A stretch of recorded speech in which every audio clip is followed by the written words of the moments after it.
Cristiana Oberá, 106.3.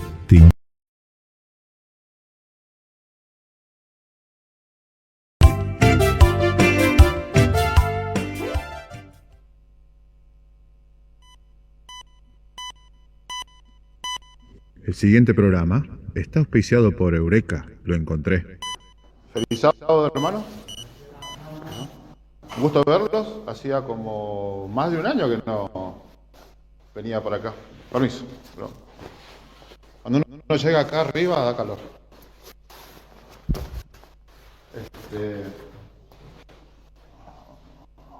Veo varias caras nuevas. Algunos no, por primera vez los veo, los saludo. Y también estoy bastante alegre por el tema de que veo que la iglesia cambió. Aunque les tengo que confesar que me gustaba más la de madera. Me sentía más acogedor, pero es lindo ver la iglesia como avanzaba. Bueno, saben que... Permiso, voy a hacer algunos cambios. ¿Alguna vez el Señor les dijo algo y no le prestaron atención? ¿Les pasó? A mí me pasó esta mañana antes de venir para acá. Me dijo, lleva el televisor, me dijo. Y dije, no lo voy a cargar, ¿para qué? Porque había preparado una presentación para mostrarles y yo les voy a aconsejar que si se pueden poner en los primeros bancos, si no, no van a poder apreciar. No hay mucho para ver, pero sí para armar un concepto. Así que yo les invito a que se acerquen para poder apreciar lo que, no porque lo haya hecho yo, sino para que ustedes puedan llevarse una imagen del tema de hoy. ¿Sí? Bueno. Permiso. ¿Saben que una vez, por no hacer estos ajustes, me perdí un trabajo? Así que ahora donde voy y puedo, trato de hacer todo lo... A ver, en la mesa ahí se puede ocupar.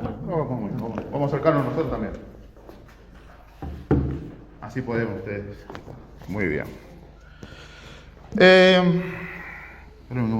Vamos a ir un poco para atrás. Aquí. Bueno, esa es nuestra presentación. Vamos a... ¿Sí? Y hago una pausa acá. Los pilares de una fe bíblica. ¿Alguna vez investigaron sobre este tema de los pilares? ¿Escucharon nombrar? ¿Sí? Algunos van a avanzar automático. Los pilares. Ustedes saben que toda construcción, o por ejemplo, este lugar está para sostener el techo, ¿sí? Tiene que hacerse o paredes o principalmente columnas. Bueno, nuestra fe también está basada en este concepto, ¿sí? Porque nosotros, recuerden que somos considerados una iglesia, o digamos que la iglesia está construida, dice que nosotros somos como piedras de una construcción, ¿sí? Y Cristo viene a ser ¿qué cosa? La cabeza del ángulo, ¿sí? La cabeza del ángulo. ¿Recuerdan lo que dice Isaías y después aparecen les pido disculpas, pero es una presentación que estaba hecha para formar automática. Ahí, vamos a ver si se queda ahí. Los pilares de una fe bíblica. Entonces, nosotros necesitamos... Vamos a agregar acá una cosita más, ¿se puede ver? Cuando uno quiere hacer las cosas rápido, termina siendo lío, ¿vieron?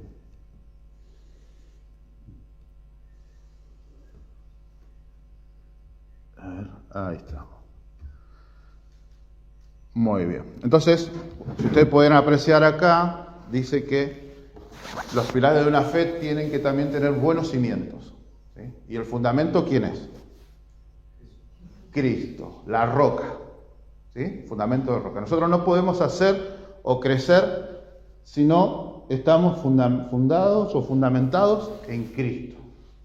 Cualquier cosa que nosotros querramos hacer, si no tenemos un buen cimiento, a la larga se va a corromper. Una experiencia así cortita, cuando mi papá construyó nuestra casa en Mendoza, por allá por los años, yo tenía aproximadamente unos 10 años, o sea, hace 40 años atrás.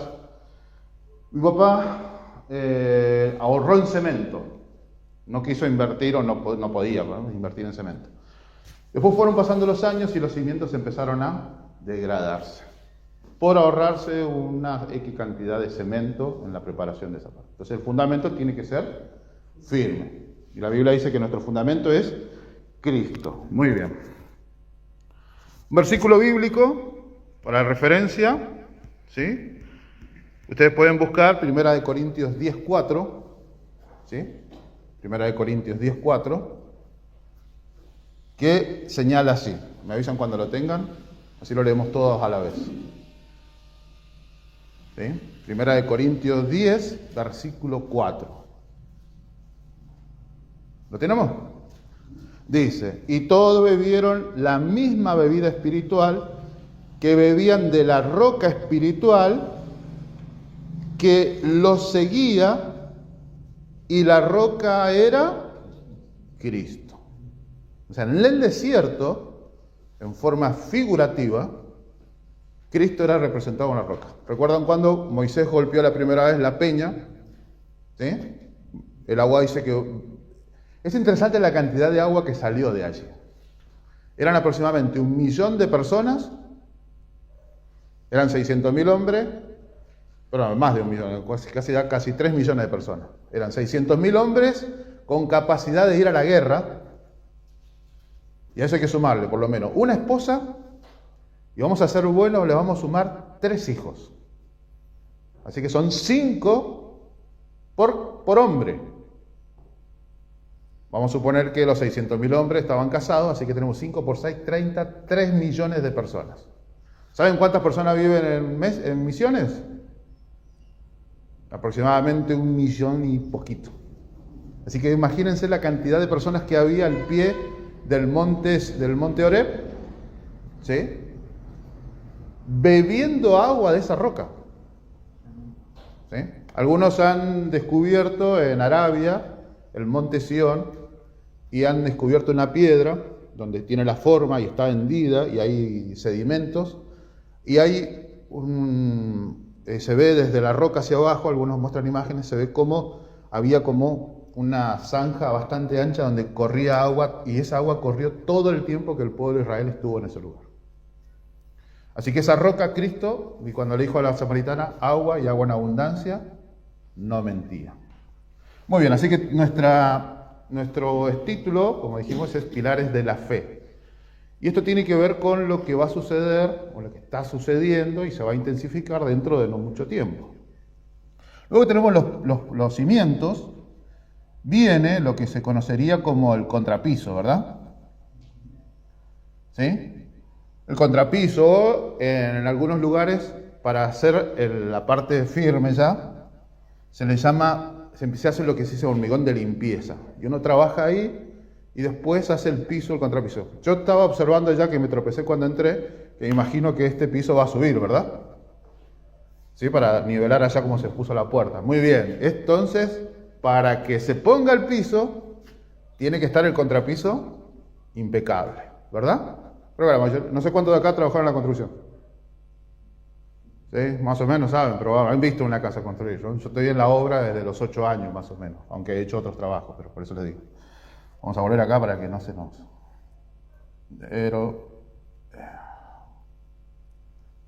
Entonces tenemos... Y llegamos a un nivel y de ahí comienza la construcción, ¿verdad? Bien. ¿Cuál es nuestro piso firme, limpio y nivelado para trabajar? Les invito a leer. ¿Cómo dice ahí? La ley y el testimonio. Nosotros no podemos avanzar si no hacemos un ¿qué? Un escrito está. Bajo ningún concepto. Si alguien o yo acá me pongo y les digo, yo creo que, ¿estoy acertado o estoy desacertado? Porque en las creencias uno no puede discutir. Por eso nosotros tenemos la ley y el testimonio. Isaías 8, como dice, a la ley y al testimonio, porque si no hablaren conforme a esto, no les ha amanecido, no hay luz, vivimos en oscuridad. Y ahora le hago una pregunta, ¿qué dice Isaías 8:16? ¿Lo leyeron alguna vez? Imagino que sí. Isaías 8:16.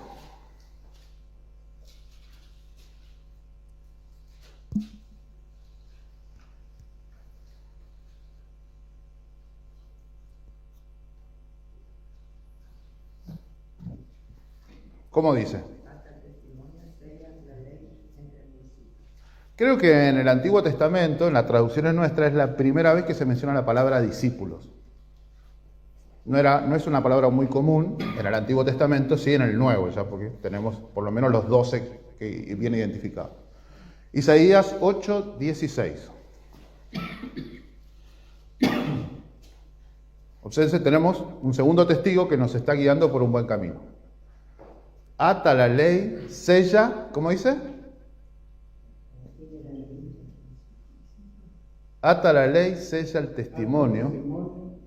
A eso, entre los discípulos. Y 3 versículos más abajo, a la ley y al testimonio, si no hablaren conforme a esto, es porque no les ha amanecido. ¿Muy bien? Entonces, ahí tenemos nosotros nuestra base. A partir de allí, podemos nosotros empezar a construir nuestra fe. Necesitamos un Salvador. ¿Y quién es el Salvador? Jesús. Y necesitamos conocer la voluntad del Salvador. ¿Dónde la encontramos? En la Biblia. Muy bien. No hay otro lugar. No hay otro lugar donde conocer la voluntad de Dios. Salvo que el Señor se nos revele en un sueño o en una visión algo para nosotros y excepcionalmente algo para la iglesia.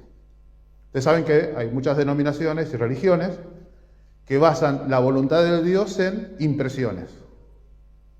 Yo crecí en una iglesia católica, yendo a un colegio católico. Después mis padres conocieron el Evangelio, una iglesia evangélica, y después conocí ahora que estoy con ustedes. Pero cuando iba a la iglesia evangélica, por impresiones, sensaciones en la piel, terminé saliendo con una chica. Cosa que no funcionó. Pero en esos lugares se deja todo abierto a sensaciones, al yo creo, yo sentí. Exactamente, a las emociones. Estábamos en una reunión de jóvenes y hubo que tocarse la mano y claro, un joven de 18 o 20 años le toca la mano a una chica y lo que menos va a hacer es no sentir. Y bueno, de ahí de repente sí, pero una sensación. Después con el tiempo nos dimos cuenta de que no había nada más que ese momento nada más. Entonces no podemos basarnos en las emociones, ni en lo que me gusta, ni en lo que yo creo. Tengo que basarme en ¿qué? En un escrito está. ¿Cómo venció Jesús a Satanás en el desierto de la tentación? Escrito está. Así que si ustedes tienen alguna conversación con alguien y la conversación concluye con un yo creo de alguna de las dos partes, evidentemente las dos partes están erradas. ¿Por qué? Algo que me surgió el otro día, conversando con otra persona sobre un tema de la Biblia. Entonces yo le decía, ¿dónde está el error? ¿En lo que leo o en lo que está escrito?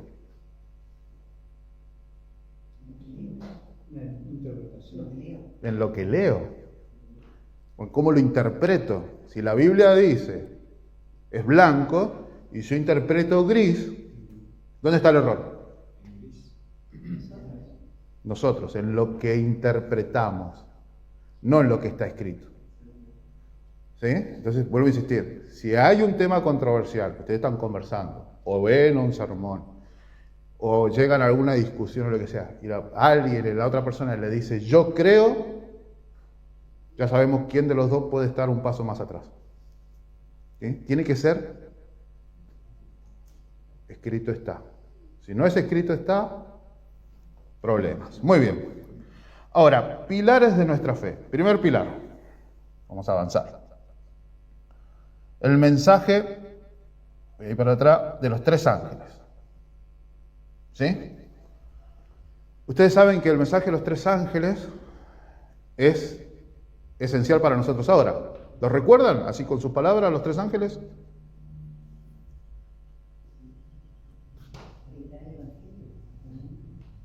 Muy bien. ¿Recuerdan? Vamos a Apocalipsis 14:12. Primero comienza con un llamado. ¿Sí? Después, con una sugerencia de corazón. Y el tercero es una advertencia.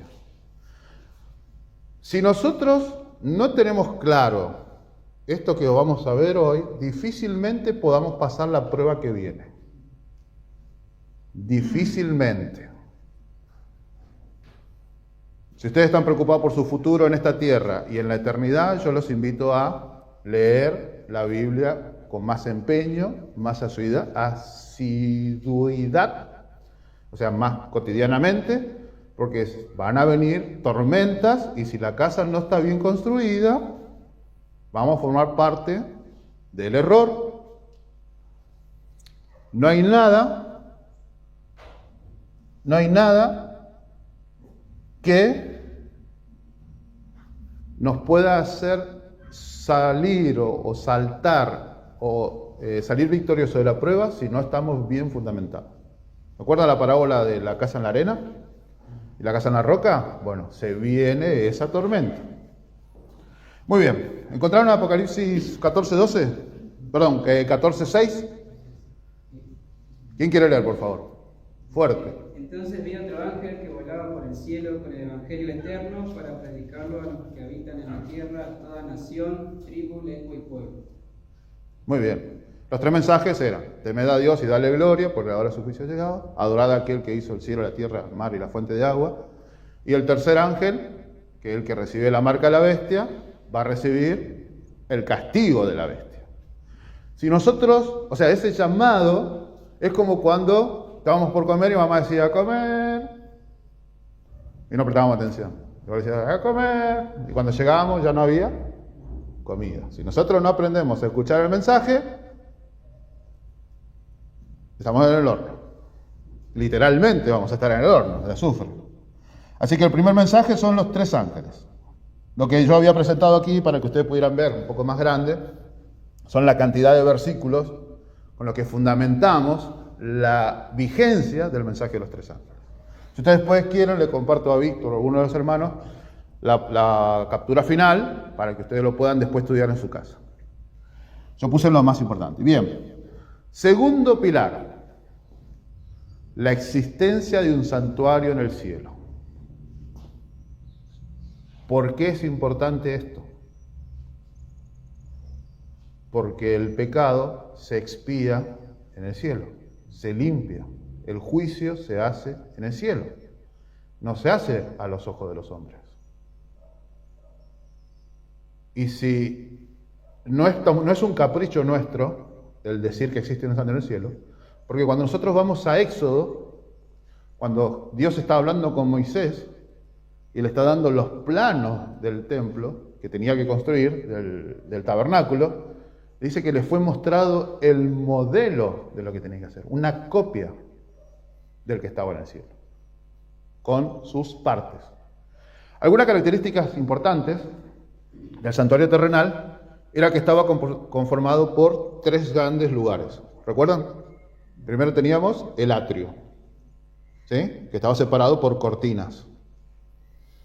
¿Sí? Eso simbólicamente muestra la tierra, puntualmente, la tierra. Después encontramos el tabernáculo propiamente dicho, que estaba dividido en dos. ¿Sí? Estaba dividido en dos. Uno era el primer departamento, y después estaba, o el lugar santo, y después estaba el lugar santísimo. Pero hay algo muy particular en la construcción. Cuando el sumo sacerdote o el sacerdote entraba al lugar santo, las paredes ¿de qué estaban hechas? ¿Quién recuerda?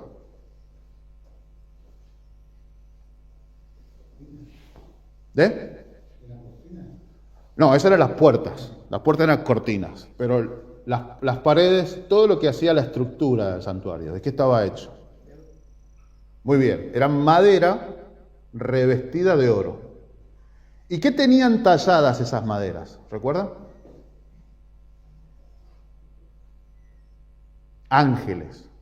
O sea que cuando el sumo sacerdote o el sacerdote entraba al tabernáculo, después de lavarse las manos y de haber ofrecido un sacrificio, entraba a un lugar que estaba rodeado de ángeles. ¿Y dónde sucede eso? En el cielo, muy bien. Entonces, era una forma de mostrarle al sacerdote que cuando entraba a hacer alguno de los ritos, ¿sí?, estaba entrando en un lugar o estaba entrando en la habitación o donde podía llegar a estar el Rey del Universo. Después estaba el lugar santísimo, donde era la sala de decisiones del Rey del Universo. Pero también, ¿qué había al lado? Ángeles, muy bien, ¿sí? Y el arca estaba custodiada por ángeles. Entonces, donde hay ángeles constantemente observando lo que sucede en el cielo, ¿sí? Entonces, la existencia, no sé hasta dónde avanzo, acá me está haciendo rabiar. Bueno, les decía, esta es una presentación que hicimos en forma automática para mostrar en internet. Muy bien. Entonces, la existencia de un santuario en el cielo. Sabe que hay muchos cristianos, sobre todo protestantes, que niegan la existencia del santuario en el cielo. E incluso entre nuestras filas, hace unos 50 años atrás, existió un movimiento oficialmente que negaba la existencia del santuario en el cielo. Pero los pioneros, ¿sí?, llegaron a la conclusión de que existía un santuario en el cielo justo después de 1844. ¿Conoce la historia? El Gran Chasco. Después, esa mañana, cuando ellos consideraban que en la fecha final de las 2300 tarde y mañana el Señor iba a venir, pero no entendían que era otra situación lo que estaba aconteciendo, a la mañana siguiente el señor Hiram Edson iba caminando a través de un maizal para juntarse con los hermanos a ver qué había sucedido, por qué el Señor no había venido, si habían considerado que estaban en el momento correcto. Y el Señor le dio una visión y les mostró a Cristo pasando del lugar santo al lugar santísimo. Y entonces ellos estudiaron la Biblia y se dieron cuenta que era el comienzo del día de expiación. Entonces tiene que haber si en una visión el Señor le reveló a este caballero y le dio a entender de cuál era la verdadera magnitud del hecho que estaba sucediendo al final de las 2300 tarde y mañana, entonces no es algo figurado. Tiene que existir un santuario en el cielo. Es más, hay un salmo que ahora no recuerdo, que se llama, siempre mi hija lo recita, que dice: alzado puertas externas, alzado puertas... ¿Y quién entrará? ¿Quién es el que viene? El que viene es el Rey de Gloria, dice el salmo. Y está mostrando cuando Cristo está ingresando al cielo. Está hablando, es un canto de victoria de Cristo con forma de hombre y habiendo vencido la muerte, y está entrando en el cielo. ¿Sí? La existencia del santuario celestial. Bueno, ya que quedamos ahí, el siguiente elemento de esta construcción es la purificación del santuario. Está en estrecha relación ¿con qué? Con lo que acabamos de mencionar recién. ¿Ustedes saben cuándo se contaminaba el santuario en la antigüedad? En el tabernáculo, vamos a volvernos a la parte más antigua. ¿Cuándo se contaminaba? Ese fue un acto que fue peinado con la muerte. Pero en realidad se contaminaba cuando ingresaba la sangre y se hacía alguno de los ritos. O se manchaba el altar, o se salpicaba el velo, ¿sí?, o se derramaba en algún lugar como muestra de que se estaba perdonando el pecado. Entonces, santuario impecable, ¿qué es lo que tenía? Primero, un lugar donde el hombre no tenía acceso, estaba siendo contaminado con sangre, ¿sí?, de una víctima inocente, porque recuerden que era de un cordero, simbólicamente representaba los pecados del hombre. Entonces ese lugar, ¿han tenido ustedes la oportunidad alguna vez de oler el olor a sangre puntualmente? Es fuerte. Yo trabajé en una época en un matadero como administrativo y el olor a muerte existe y es ácido. Uno se acostumbra después con el trabajo, pero al principio es ácido. Imagínense ese santuario con miles de judíos derramando la sangre de miles de corderos, entrando el sacerdote uno tras otro al lugar y haciendo un rito por cada uno, manchando ese lugar. Por eso una vez al año tenía que ser limpiado, purificado. ¿Sí? Muy bien, eso era en términos simbólicos, mientras no se había cubierto, no se había completado la promesa de un Salvador. Dice que, para que nos hagamos una idea, la cantidad de sangre que cuando Salomón dedicó el templo, dice que se mataron, entre otros, 7.000 bueyes. Y cada buey debe tener unos 35 o 40 litros de sangre. Obviamente una porción de esos 30 litros de sangre eran los que entraban al santuario. Pero imagínense la contaminación, olor. Ustedes saben que la sangre también después empieza a pudrir, ¿sí? Entonces el santuario necesitaba ser limpiado una vez al año. Bien, la mayoría de las confesiones protestantes niegan la necesidad de purificar el santuario. Esto que nosotros estamos viendo ahora es el ADN de nuestra iglesia, ¿sí? Es como el que le gusta el fútbol, se conoce quién lo creó, quiénes fueron los directores técnicos, quiénes hicieron la remodelación de la cancha, ¿sí? O quién creó un grupo de música, o quién fue el productor, ¿sí? O quién inventó la computadora y quiénes fueron mejorando, quiénes programaron. Nosotros no podemos profesar nuestra fe si no sabemos estas cosas. Este es el ABC. ¿Por qué? Porque vamos a ser confrontados dentro de no mucho tiempo, e incluso entre nosotros van a haber quienes nos pongan a prueba.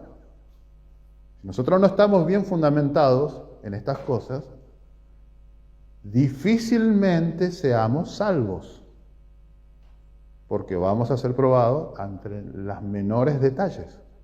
Fíjense, Cristo en el desierto fue probado 3 cosas.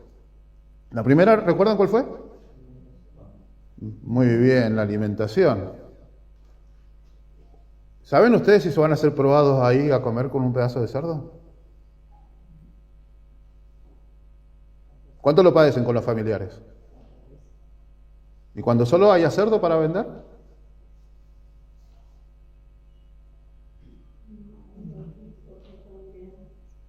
¿Sí? Bueno, solo puedo poner un ejemplo, ¿no? ¿Sí? O cuando, ustedes saben que la ley dominical no es cuando no se permita trabajar en domingo. El problema de la ley dominical es cuando nos obliguen a trabajar en sábado. Esa es la diferencia. Porque hoy en Argentina, yo escribí en el 2018 una revista que se llama Ley Dominical, y ahí, y haciendo un trabajo de investigación, le escribí a un amigo, le digo, che, ¿querés que te ayude en algo? Me dice, mirá, estamos preparando esto. Dice, ¿no querés fijarte este tema? Que nosotros no damos tiempo. ¿Sí? Bueno, entonces me puse a investigar. Leyes dominicales ha habido en toda la historia, desde Constantino hasta acá, constantemente. Constantemente. Es más, alrededor del siglo XIX, casi todos los países tenían leyes dominicales. Argentina entre ellos.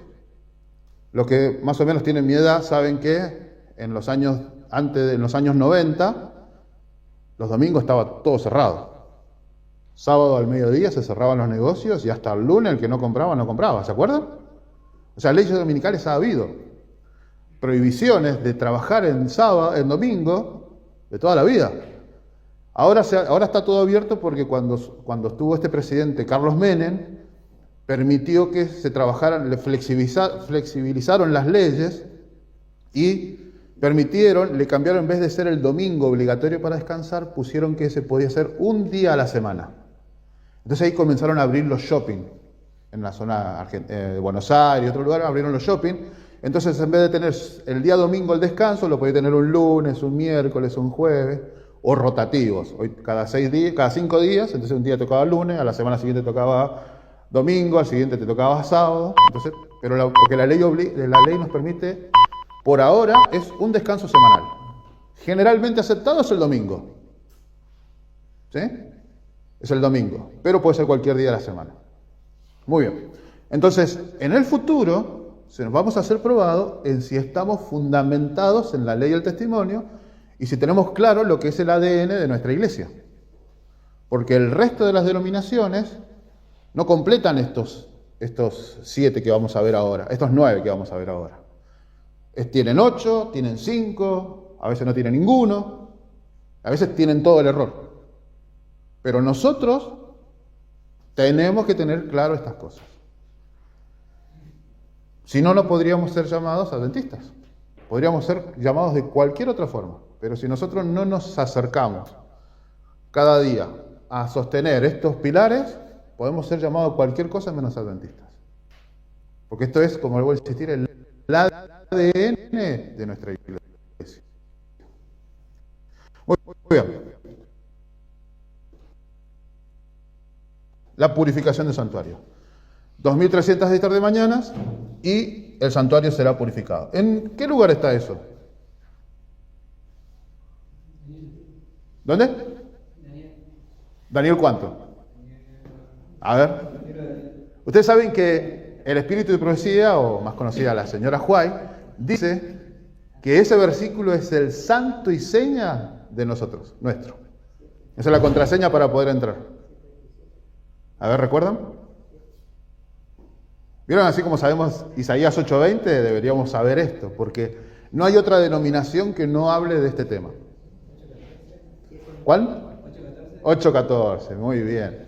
Hay una historia en un libro que se llama Milka Eram. Yo no lo alcancé a leer, pero un amigo me lo comentó. Todavía no lo tengo que conseguirlo y leerlo puntualmente. Dice que cuando los alemanes estaban entrando, invadiendo Rusia, dice que entre la fila alemana había un soldado adventista que no era un soldado propiamente, sino que ya tenía un rango superior. Y entonces tenía información un poco más fiel y más precisa de lo que iba a suceder en los próximos días. Entonces ese soldado dice que cuando en su descanso agarraba una moto y se iba al siguiente pueblo y le decía a la gente que se fuera. Que veía la forma de que la gente se vaya para que por lo menos no murieran. Entonces dice que entra en una casa donde había un anciano.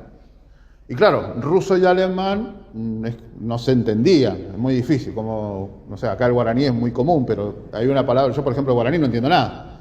Entonces dice que este alemán le quiere hablar al hombre y no tenía forma de explicarle, pero sí descubre la Biblia. ¿Sí? Entonces, aunque no entendía las letras, pone a buscar en la Biblia y abre la Biblia, encuentra el libro de Daniel, más o menos por la ubicación en la Biblia todo, encuentra el libro de Daniel y le busca y le muestra qué versículo. Daniel 8:14. Y el hombre, el anciano, también era adventista. Y entendió entonces que este otro hombre también era adventista y que entendía que le estaba ayudando a salvar. Pues, porque las otras denominaciones, Daniel 8:14, no refleja nada para ellos. La mente está cerrada a las profecías. Se los digo porque yo fui 20 años a una iglesia evangélica, estudiando con conocimiento. Entonces, la hermana Juárez dice que es el santo y seña de la iglesia adventista. No debiéramos tenerlo muy escondido en la memoria. Siguiente pilar. El trono de Dios y el arca. Situación también desconocida para nosotros. Ustedes saben que el arca, este es un descubrimiento que hicimos con mi hija. El arca, nosotros ¿cómo la observamos siempre? Vamos a suponer que esta es el arca, ¿no? Ustedes saben que el arca tenía 2 argollas de oro donde se ponía una barra y se llevaba sobre los hombros de 4 personas. Y como la dibujan generalmente, el arca tenía en cada extremo un querubín, ¿verdad? Y entonces cuando la dibujan o le hacen una representación de cómo se lleva el arca, siempre la llevan en esta forma. Y como que los querubines van de costados. ¿Lo han observado eso alguna vez? ¿Han visto dibujos? ¿Sí? Bueno, resulta que el arca no es una caja cualquiera. Porque no está en un lugar cualquiera. ¿Dónde estaba el arca? En el lugar santísimo. Y era el lugar donde se perdonaban los pecados. Y era el lugar donde entre los querubines aparecía la presencia de Dios como una luz y hablaba cara a cara con Moisés. El arca nosotros debíamos tener el concepto de es un trono. ¿Saben lo que son los tronos? ¿Se ubican? Eso, el que está ahí en el medio, eso parecería un trono. Entonces el arca no llevaba las varas a lo largo, sino llevaba las varas al revés. Como si yo ahora, perdón, lo que voy a hacer esto, si yo me sentara aquí y 4 de ustedes me llevaran. ¿Vieron alguna vez la procesión del Papa? ¿Cómo va el Papa sentado? ¿Va sentado así de costado? ¿Y lo llevan aquí para la derecha? No, ¿cómo lo llevan? De frente. Entonces, el arca arca era el primer, cuando el pueblo de Israel iba en procesión en el desierto, primero iba ¿quién? El arca. ¿Se acuerdan lo que decía el sumo sacerdote cuando salía el arca del tabernáculo? ¿Recuerdan alguna vez? Decía, lo voy a parafrasear, decía, tiemblen delante de ti y todos tus enemigos caigan delante de ti. No tengo ahora fresco eso, lo acabo de agregar ahora a esta charla. ¿Sí? Salía el arca y el pueblo se ponía en movimiento. ¿Eso qué simbolizaba? Que el primero que iba al mando del pueblo, ¿quién era? Dios. Entonces el arca representa el trono de Dios. Y no puede ser una caja, porque los reyes no se sientan sobre una caja, ni son llevados de lado, sino que van siempre mirando hacia dónde, hacia el frente. Entonces cuando nosotros hablemos del arca, tendríamos que tener este concepto de que es un trono, como si llevaran a un rey sentado allí. Esa es la realidad, ¿sí? Entonces, después encontramos algunas cosas interesantes. ¿Qué había debajo del arca? ¿O qué había en el arca? Muy bien, la vara de Aarón.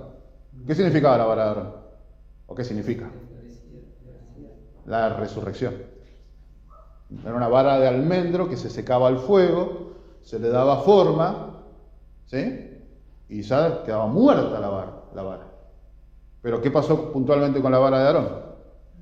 Reverdeció.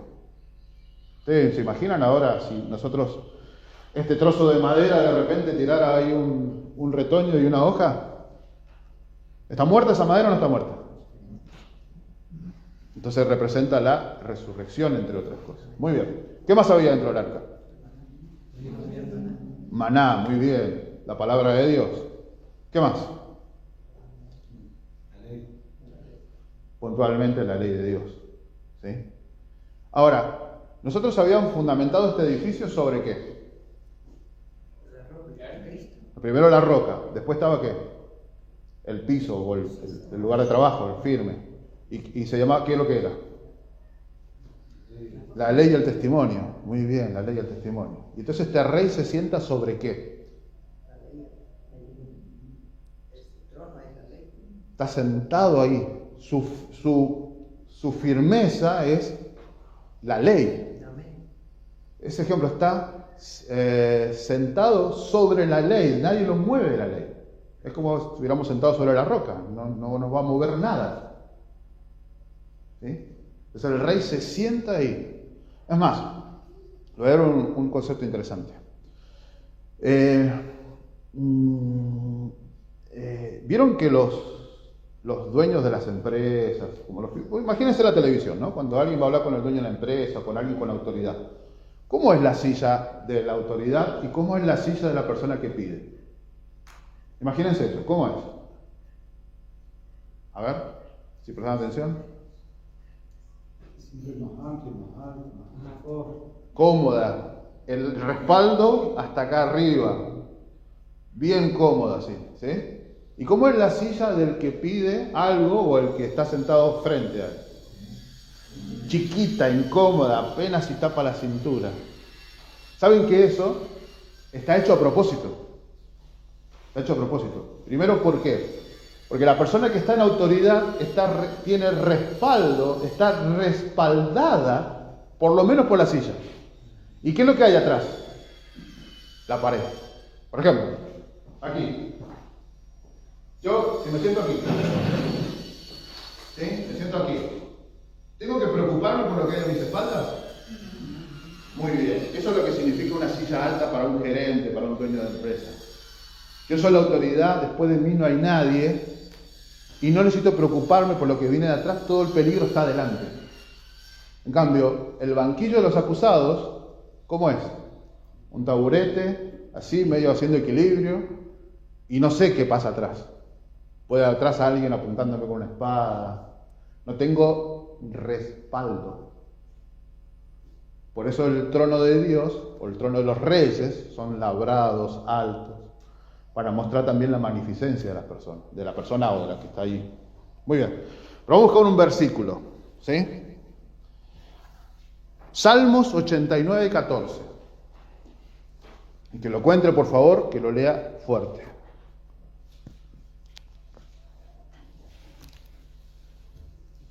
Salmos 89, 14.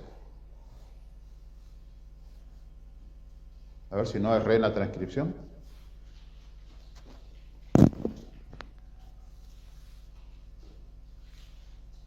¿Quién lo tiene? Justicia y juicio son los fundamentos de tu trono. El amor y la fidelidad van ante ti. Muy bien. ¿Cómo es? Justicia y juicio son...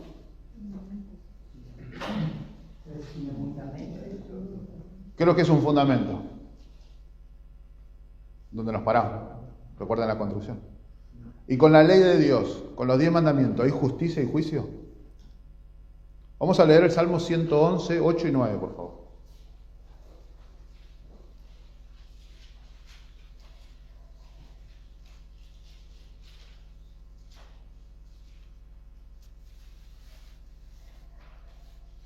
¿Encontraron? 111, 8 y 9. Permanecen firmes eternamente y para siempre, hechos en verdad y en rectitud. Perdón, el 7 y 8. Las obras de tus manos son fieles y justas, confiables son todos tus mandamientos. Permanecen firmes eternamente para siempre, hechos en verdad y en rectitud. Muy bien. Firmes y para siempre, hechos en verdad y en rectitud. Bien. Hago una pregunta. Dice, las obras de tus manos. ¿Puedo volver al primer parte del versículo 7? Las obras de tus manos son fieles y justas. Muy bien. ¿Y cómo más? Confiables son todos tus mandamientos. Muy bien.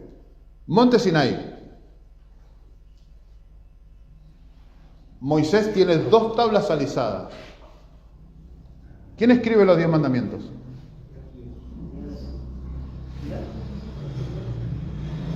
Dice, los 10 mandamientos escritos con el dedo de Dios. Lo dice 2 veces la Biblia. Además, aparece 3 veces algo hecho con el dedo de Dios. 2 veces son los mandamientos y la tercera, ¿cuál es? ¿Recuerdan? ¿Dónde aparece el dedo de Dios escribiendo? Sí, es una sentencia. Mene, mene, teken, uparsin. Son las 3 veces que aparece en la Biblia. Perdón, 2 veces. ¿La tercera cuál es? Hay una tercera.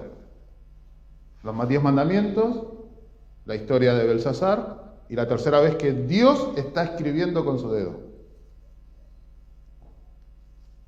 Muy conocido.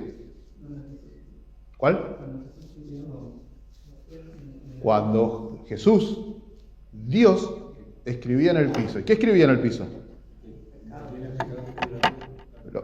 Escribía los pecados de los que tenían piedras en las manos para acusar a la mujer que había sido atrapada en problemas. ¿Sí? Entonces, en este caso, este versículo está hablando de los 10 mandamientos. Fue el dedo de Dios el que escribió los 10 mandamientos. ¿Y tenemos algún versículo para probar que fue Jesús el que escribió los 10 mandamientos en las 2 tablas de piedra?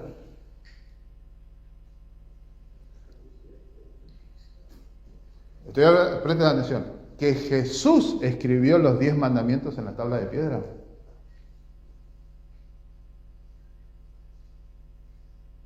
No está en el Antiguo Testamento. Hechos, capítulo 7. ¿Saben que este versículo yo 5 años lo busqué? Alguna vez lo leí, quedó en mi mente, y me acordé y lo busqué, hasta que un día lo encontré.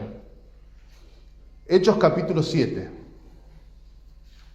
Versículo, vamos a leer del 37 al 39. Que lo tiene, léalo por favor. Este es el Moisés que dijo a los israelitas: Dios os levantará a un profeta como yo, y de entre vuestros hermanos. ¿38? Sí. Este es aquel Moisés que estuvo en la congregación en el desierto con el ángel que le hablaba a él y a nuestros padres en en el monte Sinaí y que recibía la palabra de vida para darnos. Muy bien, este Moisés estaba con el ángel en el monte Horeb y les dio palabras de vida. Ahora, el siguiente versículo que dice. Sí. Dice, a quien nuestros padres no quisieron obedecer, antes desecharon y en sus corazones se olvidaron de Egipto. Muy bien. Y sus corazones se volvieron a Egipto. ¿Cuál fue el principal error del pueblo de Israel cuando Moisés bajaba con los 10 mandamientos? ¿Qué estaba haciendo el pueblo de Israel? El pueblo de Israel. Pecando propiamente dicho, pero puntualmente estaban adorando un ídolo. ¿Y dónde estaba escrito que no había que adorar ídolos? El segundo mandamiento. Muy bien. ¿Y quién le entregó las tablas a Moisés según el libro de Hechos? El ángel que hablaba con Moisés. Cuando nosotros estudiamos el ángel de Jehová en el Antiguo Testamento, siempre hace referencia a Jesús. Es el ángel que hablaba de la zarza, es el ángel que se encontró con Josué, es el ángel que dice Jacob en el capítulo 50, es el ángel que siempre me cuida, es el ángel que visitó a Abraham en la tienda antes de la destrucción de Sodoma y Gomorra. ¿Sí? Entonces Jesús es el que escribió con su propio dedo los 10 mandamientos en piedra y se los entregó a Moisés. Por eso dice que es el trono, justicia, la hechura de sus manos, las tablas con los 10 mandamientos donde estaba descrito, es obras de sus manos. Los mandamientos son de él, es un reflejo de su carácter. ¿Sí? Entonces, el arca, ¿no? ¿Habíamos quedado en el arca? A ver, ¿dónde? Vamos a avanzar acá.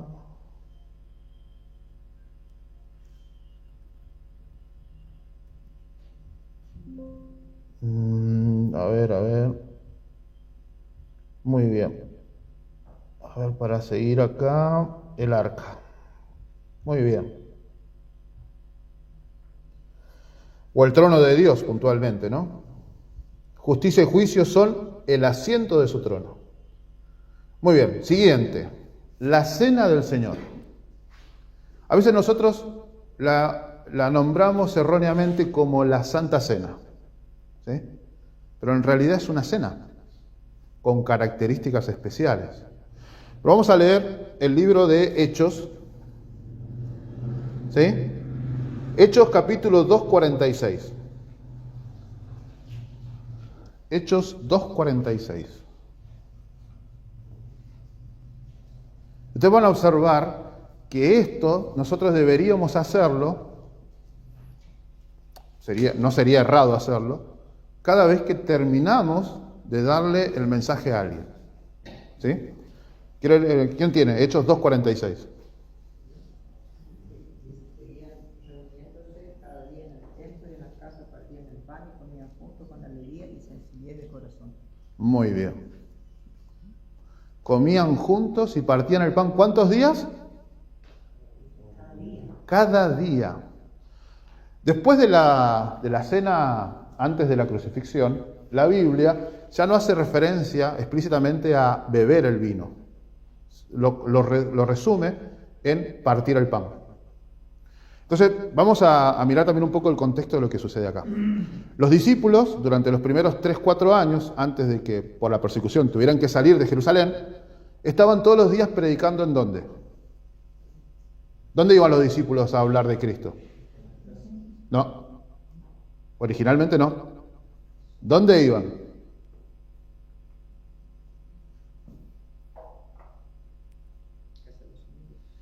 En el templo. Ellos iban, ahí dice el mismo versículo, dice. Primero, ¿dónde? Cada día en el templo y en las casas. Entonces ellos iban al templo y en ese momento lo que se utilizaba era un pequeño estrado, algo que los llevaba a bajar un poquito más alto que el resto, y ahí explicaban que Jesús había resucitado, que Jesús era el Cristo, y la gente que pasaba, porque era amplio el lugar, lo escuchaba, era como cuando nosotros nos quedamos en una obra mirando cómo trabajan las máquinas, o si hay algo y la gente vio que se juntan alrededor de un suceso. Entonces, la gente que escuchaba algo iba y se quedaba ahí esperando o escuchando lo que esa persona tenía que decir. ¿Sí? Por eso predicaban en el templo. Y una vez que predicaban en el templo, alguien decía, yo creo en Jesús. Y a la noche, ¿qué sucedía? Lo invitaban a la casa y terminaban de completar lo que les estaba contando. ¿Y cómo sellaban esa situación? Partiendo el pan y tomando el vino. Porque eso es una orden que dio Jesús. ¿Qué dijo Jesús? Haced esto en memoria de mí. Dice, cada vez que partís el pan y tomás el vino, ¿qué es lo que sucedía? Estáis anunciando mi muerte. ¿Qué es lo que hacían los discípulos cuando partían el pan y daban el vino? Estaban anunciando que se había cumplido la promesa de un Salvador, que efectivamente había muerto y resucitado. Por eso para ellos partir el pan y el vino se sucedía constantemente en todas las casas porque siempre iban a una casa nueva. ¿Sí? Y entonces cuando decía eso, cuando dice partir el pan y toman el vino, anuncian mi muerte. ¿Cómo dice el versículo? Este es mi cuerpo que es molido por vosotros. Y esta es mi sangre derramada por vosotros. Entonces, ¿qué le anunciaban? Las buenas nuevas de salvación. El Evangelio. ¿Cómo? Mostrando que Cristo ya había muerto por sus pecados. Por eso la cena del Señor, bien practicada, con pan sin levadura y jugo sin fermentar, es un pilar de nuestra iglesia. Vuelvo a insistir. ¿Qué toman los católicos en la misa? La hostia, que vaya a saber uno cómo se hace. ¿Sí? Es harina hecha a presión, si no me equivoco, pero no está cocida. No es pan, propiamente dicho, en esencia. ¿Y el vino que toma el sacerdote qué es? Vino, propiamente vino. Vino y del bueno. Cuando yo iba a la iglesia evangélica, era vino, muy buen vino, a veces blanco, a veces tinto, y pan de panadería. No respetaba los principios esenciales. Es más, hace poco, conversando con un chico conocido de 50 años tenemos los dos, de aquella época, de cuando estábamos ahí, la otra vez, no sé qué estábamos conversando, y ese fin de semana habían tenido cena del Señor, vino moscato, ¿saben lo que es el moscato? Vino dulce, ¿sí? Vino dulce y pan con chicharrones. Bueno, es lo que ellos conocen. Pero nosotros tenemos la esencia. Pero ahora también nosotros hemos limitado la cena del Señor ¿a qué? Aquí una reunión nada más. Cuando vamos a hablar con el Evangelio, llevamos un poco de pan sin levadura y ¿cómo se dice? Y jugo de uva, y le anunciamos la muerte del Señor por sus pecados, y sellamos eso practicando una cena. ¿Lo hacemos eso? Bueno, hay cosas que podríamos mejorar. Lejos, o sea, sin desprestigiar lo que hacemos aquí como hermanos. Pero si vemos el proceder de los discípulos, y está en la Biblia, si nosotros pudiéramos hacer lo mismo y no contradecimos la Biblia, ¿estamos en error? No. A veces nosotros dejamos las cosas simplemente para que sucedan solo en el templo. Nos olvidamos de que esto es para ver, la iglesia debiera ser una reunión de informes de lo que sucedió en la semana. Y a veces nosotros dejamos todo acá nada más. En la semana no hacemos nada. ¿Se entiende? Muy bien, entonces la cena del Señor, bien comprendida como aparece en la Biblia, hay cosas que tenemos que mejorar. ¿Sí? Hay cosas para pulir y para perfeccionar, ¿verdad? A tal punto había llegado esto de practicar las cenas todos los días, que Pablo tiene que llamarle la atención a los corintios, que es el segundo lugar donde aparece en la Biblia el tema de la cena del Señor. Porque ¿qué habían hecho los corintios? Era tan común que se juntaran los hermanos a comer la cena todos los días, que ya había derivado en un problema. Los ricos comían abundantemente y los que tenían menos recursos no compartían. ¿Se entiende? No había amor al prójimo, ni hermandad, sino que empezaron a haber sectores. Y algunos caían en la glotonería por la abundancia y los otros pasaban necesidad por la precariedad. Entonces Pablo le llama la atención a los corintios y le dicen, ustedes están haciendo la cosa mal. Y otra vez detalla exactamente cómo era la cena del Señor, como aparece en los evangelios. Me dice, esto es una situación solemne. O sea, si ustedes se juntan para glotonería, no se juntan para celebrar al Señor. O sea, ya habían desvirtuado la cena del Señor. Pero era algo que se practicaba cotidianamente. Muy bien, cena del Señor. Vamos con el que sigue. Hechos 2:46. ¿Vieron cómo termina el versículo? Los discípulos comían juntos con alegría y con sencillez de corazón. Todos los días. Porque ¿qué estaban anunciando? En una palabra. La salvación, la resurrección. Entonces para ellos era feliz, porque no importaba lo que padecieran, pero ya tenían la promesa de la salvación casi en la mano. Muy bien, otro elemento. Pero, a ver si se queda acá. Muy bien, la mortalidad del alma. O algunos textos dicen la no mortalidad del alma, la no inmortalidad del alma. ¿Qué significa esto? ¿Lo pueden explicar? ¿Me ayudan? La persona que falleció una vez que va al cielo. Muy. Se va al cielo. Hay una iglesia católica tiene que pasar por purgatorio, si se portó bien, no, una vez que la persona murió, hasta la resurrección de la vuelta de Jesús, está muerto. No tiene memoria ni... Exacto. Bueno, nosotros y alguna otra denominación o personas puntuales dentro de otras denominaciones tienen este concepto claro. Pero los primeros que nosotros levantamos, por lo menos en los últimos 200 años, la bandera contra el verdadero estado de los muertos hemos sido nosotros nada más. ¿Sí? El alma no es inmortal. Es un invento de Aristóteles, de Platón, es un invento de filósofos griegos. Obviamente antes ha habido muchas otras personas que consideraban, pero en esencia lo que ha llegado a nuestros días hoy, que impregna todo el cristianismo, con excepciones, viene de la idea de Platón y viene de un manifiesto que casi podría llamarse comunismo. Es un libro que escribió Platón que se llama La República, ¿sí? Donde da lo ideal de una sociedad y entre esas cosas está la inmortalidad del alma. Desde allí sale. Y hubo un padre de la Iglesia Católica, ¿sí? Muchos lo consideran padre de la Iglesia en general, pero en realidad es padre de la Iglesia Católica, que hizo una declaración muy interesante. No le voy a decir el nombre porque ahora no tengo fresco, para no ensuciar el nombre de otra persona. Pero dijo esto, que él iba a enseñar la Biblia solo si la podía contaminar con las filosofías griegas. Y ese hombre, mundialmente, en la actualidad es considerado como padre de la Iglesia protestante, la Iglesia cristiana, pero en realidad él le dio cuerpo a la filosofía católica, porque desde la Iglesia romana se ha instaurado en la mente de todas las personas de que cuando morimos vamos al cielo o al infierno inmediatamente.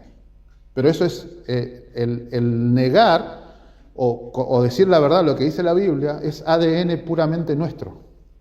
Pero estas cosas debiéramos tenerlas frescas en la mente de las personas, en la mente nuestra, para poder explicarles a aquellos que nos preguntan acerca de cosas de la Biblia.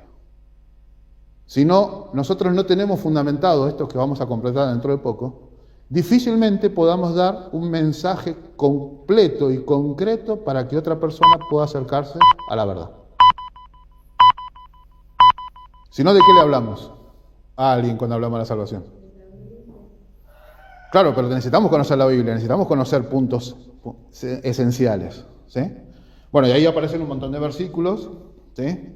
Donde señala que el que yo puse aquí puntualmente es Ezequiel 18:4, que dice, el alma que pecare, esa morirá. Y el Señor en otro versículo en Éxodo dice, al que pecare contra mí, a este yo raeré de mi libro.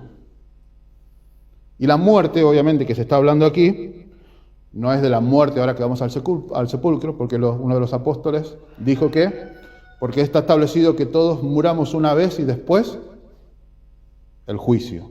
O sea, todos vamos a morir de una forma u otra, salvo parte de los 144.000 que no van a probar la muerte, pero el resto de nosotros que no alcancemos a estar en ese grupo, un par de metros de tierra. ¿Sí? Por eso, no está hablando de la muerte esa, sino obviamente de qué muerte está hablando el Señor. La muerte definitiva, la total, o mejor dicho, dejar totalmente de existir, ser quemado en el lago, y lo único que va a haber de nosotros es memoria de que alguna vez tuvimos la oportunidad de ser salvos y lo rechazamos. Eso va a ser eso es lo único que va a quedar de nosotros en la historia después de que la tierra sea regenerada. Muy bien, ese es cortito. ¿Alguna pregunta de ese? ¿No? ¿Tenían claro lo de la mortalidad del alma? Calculo que sí. ¿Sí? Muy bien. Siguiente, ya estamos en los últimos. El bautismo de adultos. ¿Sí? ¿Por qué agrego puntualmente el bautismo de adultos?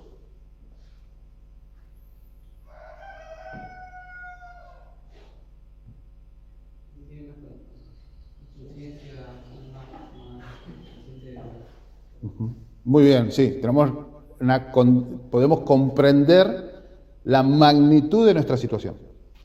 Por ejemplo, la ley argentina, no sé si se habrá modificado en los últimos años, pero la ley argentina contempla que una persona es niño ¿hasta qué edad? ¿Ahora hasta los 18, Me parece que era hasta los 14, después pasamos a la adolescencia, hasta los 14. Bueno, no es tan mal el concepto porque ahora se tiene pediatra hasta los 18. Pediatra, o sea, doctor de niños hasta los 18, así que no está errado el concepto. Pero originalmente era hasta los 14 años. ¿Y por qué la ley dice que nosotros éramos niños a los 14 años? ¿Saben cuál es la diferencia que puede haber entre menos 14 y más 14? Un niño menor de 14 años no puede evaluar la magnitud del daño que puede causar. ¿Sí? O sea, queriendo hacer lo bueno, comete errores. Pero en querer hacer lo bueno no tiene la capacidad de evaluar hasta dónde va a llegar el daño de eso. ¿Sí? Esa es la diferencia. Puede querer hacer lo bueno, pero pensó que tirar la piedra hasta ahí no iba a suceder nada y de repente la piedra se convirtió en una bola de nieve. ¿Sí? Por eso hay cosas que se permiten hacer a partir de los 14, hay cosas que se permiten hacer a partir de los 16, de los 18, e incluso legalmente hasta los 21 años, ¿qué es lo que no podemos hacer? ¿Cuál? No, sí, ahora se puede de los 16. A los 21 años se pueden contraer empréstitos y deudas. Recién a los 21 años. Porque la ley reconoce que o sea, si no cualquier joven podría estar sacando préstamos y no calcula, por insistir, la magnitud de esa deuda. Hay personas que piensan que la tarjeta de crédito, se toman chistes, pero pues la tarjeta de crédito no se paga. Y la usan, pero no saben que después tienen que pagar todo lo que sacaron. Y después de grande también, sí, hay algunos que... ¿no? Entonces el concepto está ahí. No saben, no consideran que tiene eso. No, yo me la dieron para gastar y la gasté toda. Bueno, pero ahora tenés que pagar. Hay un meme, creo que es un meme, no es algo real, de una chica que dice que compra no tiene que pagar nada. Entonces la amiga la mira y le dice, ¿cómo que no tiene que pagar nada? Dice, no, yo pago y gratis. Me dice, paso la tarjeta y ya está. No.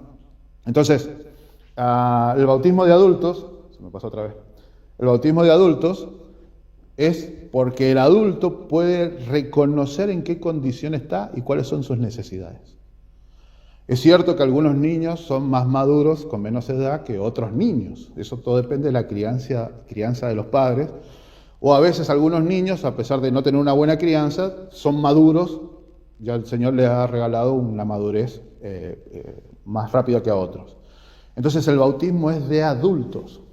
Cuando Juan bautizaba en el Jordán, bautizaba a adultos.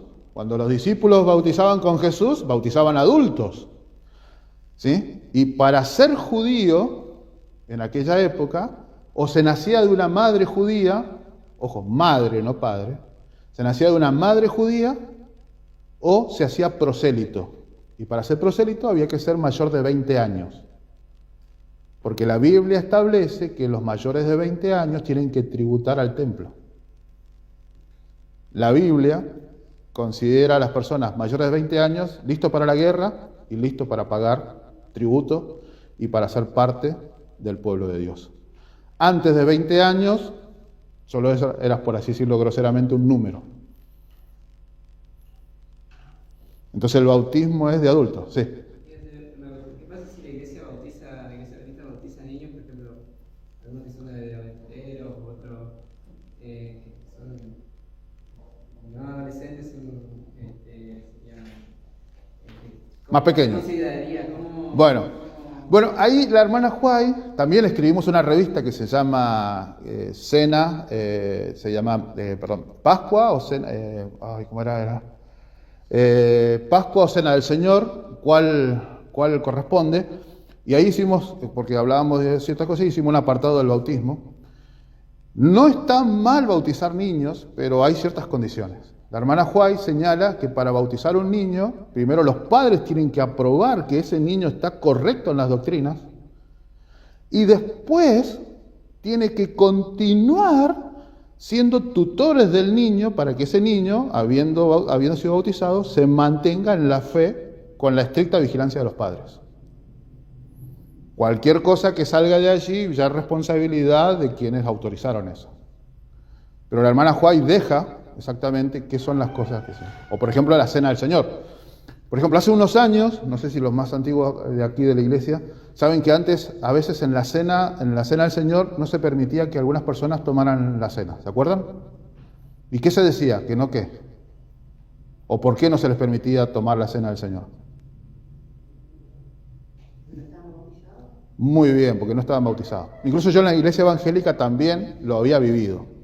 Pero la iglesia revisó eso hace un tiempo y ahora la cena no se prohíbe a nadie. La hermana Huay señala varias veces de que nosotros no debemos negarle la cena del Señor a nadie, porque nosotros no sabemos lo que está pasando a esa persona. Es más, si vamos a un escrito está, ¿qué pasó en la Biblia? De los 12, ¿tomaron la cena del Señor? ¿Y qué sucedió entre los 12? Uno le entregó. ¿Y Jesús le negó la cena? Porque todavía hasta que Judas no se ahorcó, todavía tenía posibilidad de ser salvo. Y la salvación estaba para él. ¿Sí? Por eso llegamos a ese estudio y agregamos lo de los bautismos, que se puede, la hermana Huay autoriza, consejo de Dios, recordemos que es testimonio del Espíritu Santo, y se puede bautizar niños, pero hay ciertas condiciones. Mientras que nosotros cumplamos lo que está escrito, difícilmente erramos. Ahora, si alguno salta la pared, bueno, hará responsable de sus actos. El Señor pedirá a cada uno de nosotros, ¿cómo es que dice Santiago? Razones de todas las cosas que hicimos. ¿Sí? Muy bien, entonces el bautismo de adultos, pero más allá de lo que pueda pasar entre nosotros. De adultos, ¿por qué? Porque puntualmente la Iglesia de Roma bautiza ¿qué? Bebés. Y la diferencia entre bautizar un bebé o un niño pequeño y un adulto es si se puede arrepentir o no. Porque dice arrepiéntanse y bautícense. Son dos pasos. Entonces un niño puede arrepentirse de lo que hizo, puede confesar su pecado, porque voy a insistir, puede tener la madurez suficiente para eso. Pero cuanto más adulto, mejor. Ejemplos hay de niños que se han bautizado y de repente, ¿dónde están ahora? Porque el bautismo no es garantía de nada. El bautismo es como voy a hacer una comparación grosera, pero es como el cumpleaños de 15. Es un acto o como un casamiento social. Es un acto externo de algo que sucede internamente. Pero se hace público lo que está sucediendo internamente. O sea, el bautismo no le garantiza la salvación a nadie.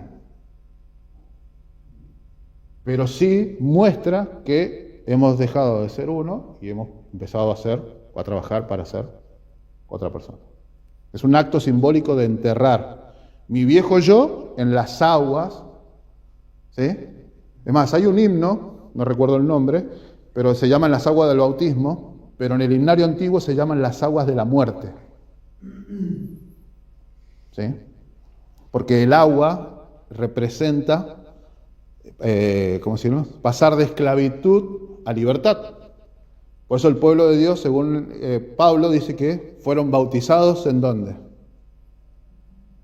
En el desierto, cuando pasaron por el Mar Rojo. Ahí pasaron de esclavitud, de un lado eran esclavos y del otro lado ¿qué eran? Libres. Entonces pasaron de esclavitud a libertad. Ese simbólicamente es el bautismo del pueblo de Israel. No había un lugar para que se bautizaran los 3 millones. El Señor lo hizo simbólicamente abriendo las aguas. Porque ¿qué dijo el faraón? De un lado estaba Faraón y del otro lado, a los ojos del faraón el pueblo estaba muerto. O se ahogaban o morían a la espada del faraón. Sin embargo, el Señor los hizo pasar a través de las aguas de la muerte y pasaron a la libertad. Muy bien. Entonces, bautismo de adultos. ¿Dónde estamos? Acá. Bautismo de adultos. Versículo Marcos 16, 16.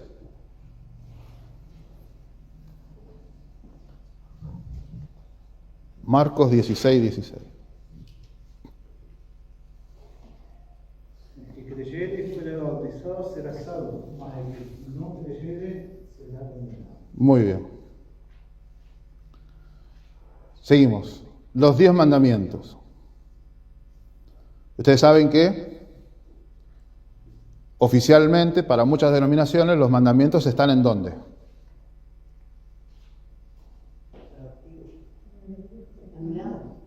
Anulados. ¿Y oficialmente cuál sería la expresión? Clavados en la cruz. Muy bien, sí, más o menos lo resumieron, pero si los mandamientos, no, los mandamientos están clavados en la cruz. Bueno, esa es una interpretación errónea. Lo que leo está por sobre lo que está escrito. Porque Pablo en Colosenses 2.16 y en Efesios creo que es 2.16 también, dice que lo que fue clavado en la cruz fue la cédula de los decretos que estaban en contra de nosotros. ¿Sí? O rayando la cédula. Y dice que los tomó y los clavó en la cruz. Y ahí es donde se desprende lo que nosotros conocemos como el servicio, los ritos simbólicos. Todo el sistema de ritos. Porque todos esos ritos, matar una oveja, matar un cordero, matar una vaca, palominos, pan, cosecha mecida, vino derramado, ¿a quién simbolizaban? La crucifixión de Jesús, exactamente. Todo el sistema de ritos se concluyó en la muerte en la cruz. Por eso Pablo dice que era una sombra, todos esos ritos en hebreos era una sombra de lo que había de venir. Era tan complejo la obra de salvación que el Señor lo tuvo que demostrar en distintos ritos. ¿Sí? Bueno, esa ley es la que fue clavada en la cruz. Los 10 mandamientos están vigentes. Sí, eso ya creo que la mayoría de nosotros tenemos claro. Pero le estoy dando alguna herramienta para que se pueda hacer. Es más, cuando Moisés termina de escribir en el libro de Deuteronomio toda la ley de los ritos y todo lo demás, da una orden de que se tiene que poner al lado del arca, no dentro del arca. Y dice, y esto será por testimonio contra vosotros. O sea, todo el sistema de sacrificios que el Señor estableció en el libro de Levítico, Número y parte del Éxodo, y algunos en Deuteronomio, era contra nosotros por la rebeldía del pueblo de Israel cuando recibieron los 10 mandamientos. En Deuteronomio el Señor dice, cuando el pueblo escuchó los 10 mandamientos, dijo, todo lo que tú dijeras nosotros vamos a hacer. Y el Señor les dice, volveos a vuestras tiendas. Y entonces el Señor en ese instante se tiene que quedar con Moisés 40 días en el monte, dándole todo el sistema de sacrificio. Porque nosotros podemos hacer todo lo que Dios dice.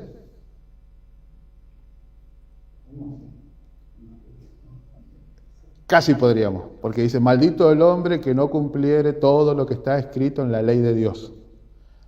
Entonces el Señor lo que le mostraba al hombre es que es complicado hacer todo eso, pero que tiene que depender de Dios. Nosotros podemos hacer 99, pero nunca vamos a poder hacer 100, pero sí 99. Entonces Dios completa con la gracia la salvación para que no sea por obras, sino por gracia. Pero como el pueblo dijo, todo lo que Dios diga vamos a hacer, el Señor dijo, bueno, a ver si pueden hacer todo lo que yo digo. Y era tan complicado el sistema de salvación que el hombre no lo puede cumplir. Por eso necesita un Salvador. Y ese testimonio que estaba contra nosotros es el que fue clavado en la cruz. ¿Sí? Entonces, ¿los 10 mandamientos están vigentes? Sí. Pero el mundo ha aprendido de que fue clavado en la cruz. Bueno, si a alguien alguna vez le pregunta, ustedes ahora, o cuando estudien esto, van a saber qué mandamientos fueron clavados en la cruz. Todo lo que tenía que ver con ritos y ceremonias. Por eso también hay que ser cuidadoso, porque entre nosotros hay gente que quiere reflotar las 7 fiestas. Pascua, saben que no tenemos que festejar Pascua, ¿no? Pascua, panes sin levadura, primeros frutos, Pentecostés, tengo 4, fiesta de las trompetas, el Yom Kippur o Día del Perdón y fiesta de las cabañas. Esos son simbólicamente 7 situaciones que Cristo tenía que cumplir. Las primeras 3, la muerte. Primeros frutos, los que salieron del sepulcro y fueron llevados con Cristo al cielo como fruto de la obra de Cristo. ¿Sabían eso? Cuando Jesús entra al cielo, lleva un pequeño grupo de personas que el Señor regaló en la resurrección para que le acompañen con Él al cielo. Primeros frutos. Después, ¿cuál vino? Pentecostés. ¿Qué pasó en Pentecostés? Desciende el Espíritu Santo, pero desciende el Espíritu Santo porque Jesús entra al cielo. Porque Jesús estuvo con el pueblo 40 días. Cuando Jesús se fue, ¿a quién iba a enviar? Al Espíritu Santo, al Consolador. Muy bien, hasta ahí. ¿Quién es el protagonista de las fiestas? Cristo. Muy bien, ¿después qué viene? Fiesta de las trompetas. ¿Sí? 10 días, el primer día del 7º mes. ¿Sí? ¿Qué es lo que anunciaba la fiesta de las trompetas? Que quedaban 10 días para el juicio. Porque el 10º día del 7º mes comenzaba el día del juicio. Entonces era como decir, te quedan 10 días para pagar la factura de la luz, ¿eh? ¿Vieron cuando llaman por teléfono para cobrar? Mirá que en 10 días paso. Eso significaba la fiesta de las trompetas. El día de las trompetas, ¿quién es el protagonista del día del juicio? O del día del perdón. ¿Cuándo comenzó eso? 1844, el día del juicio. Nosotros estamos viviendo en el día del juicio. Y la fiesta de las cabañas era el final de la cosecha. ¿Quién es el protagonista? ¿Cuándo sucede eso? La segunda venida, Apocalipsis capítulo 15. 15, versículo 10 en adelante dice, y una voz del templo dijo, mete tu hoz y ciega la tierra porque la cosecha está lista. Segunda venida, capítulo 15 de Apocalipsis. Bueno, nos fuimos de los 10 mandamientos, pero vamos a Apocalipsis 14, 12. La vigencia de los 10 mandamientos. ¿Cómo casi termina el mensaje de los 3 ángeles? ¿Lo saben de memoria ese? Seguro que sí.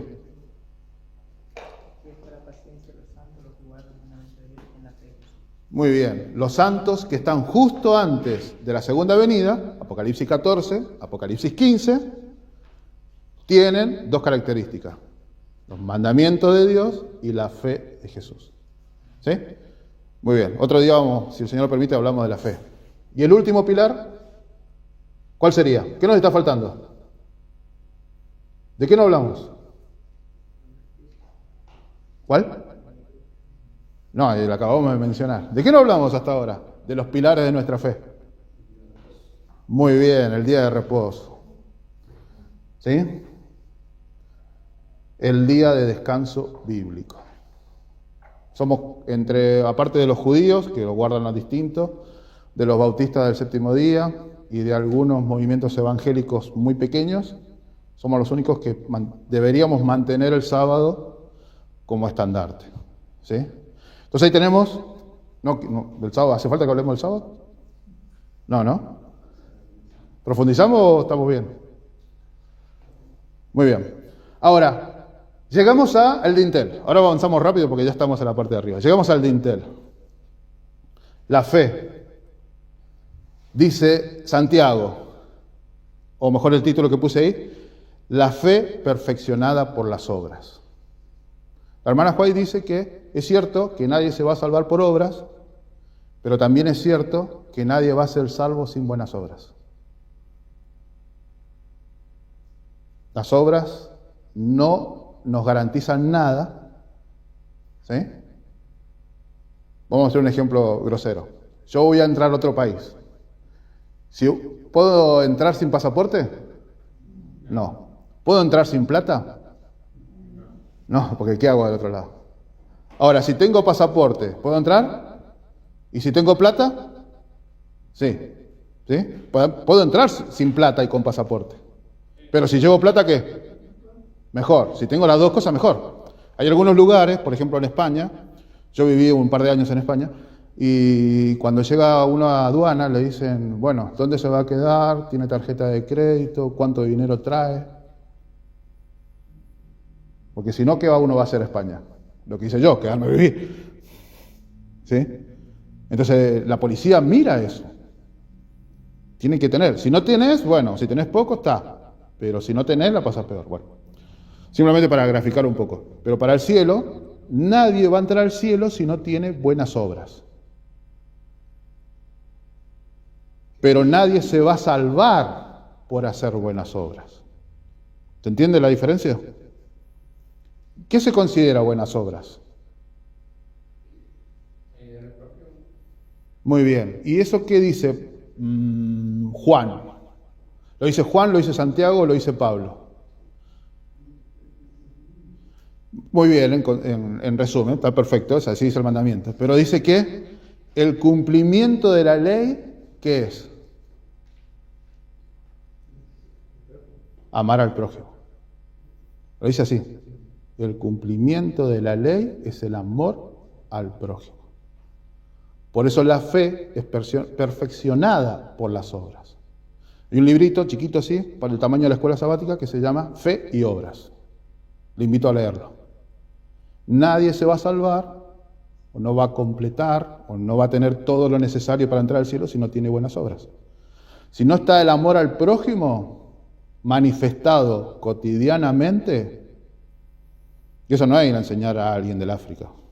Es el vecino, el amigo, el cónyuge, el hijo. Es consecuencia de la relación con Dios.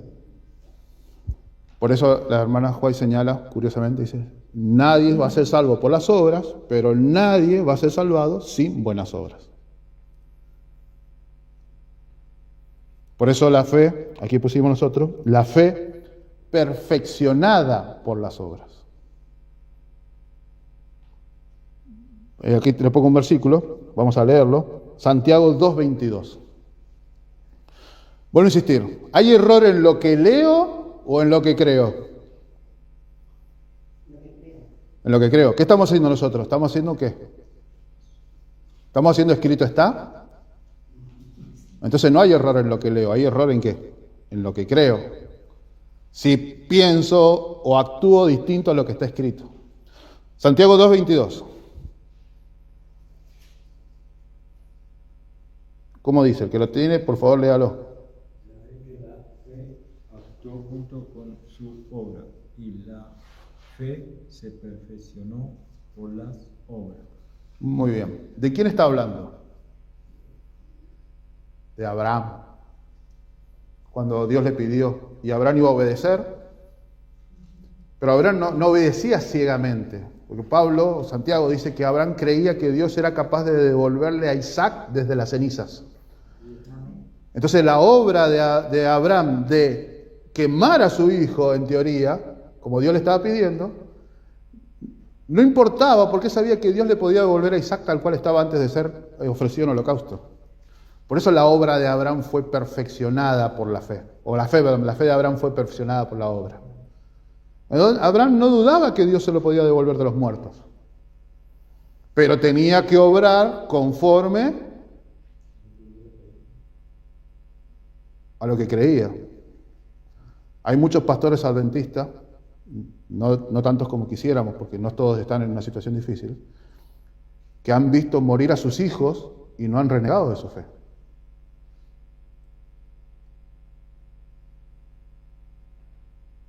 ¿Y nosotros hasta dónde tenemos fe? Nos van a sacar la casa y nosotros ¿qué hacemos? Ah, sí, trabajo el sábado. O, sí, bueno, no importa, hago lo que sea, total de que no pierda esto. No es una fe perfeccionada por las obras. Digo ser una cosa, pero a veces hago todo lo contrario. Por ejemplo, actos de fe. ¿A usted se le ocurre algún acto de fe ahora? ¿Podrían identificar con un acto de fe?